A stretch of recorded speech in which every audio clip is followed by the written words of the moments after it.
You are looking at Julian's pronunciation guide, where we look at how to pronounce better some of the most mispronounced words in the world, like this other curious word. But how do you say what you're looking for today?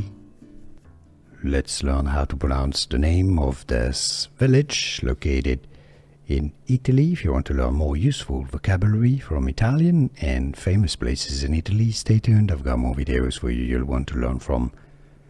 Santo Stefano di Sessanio. Santo Stefano di Sessanio is the Italian pronunciation. In English you can say it as Santo Stefano di Sessanio.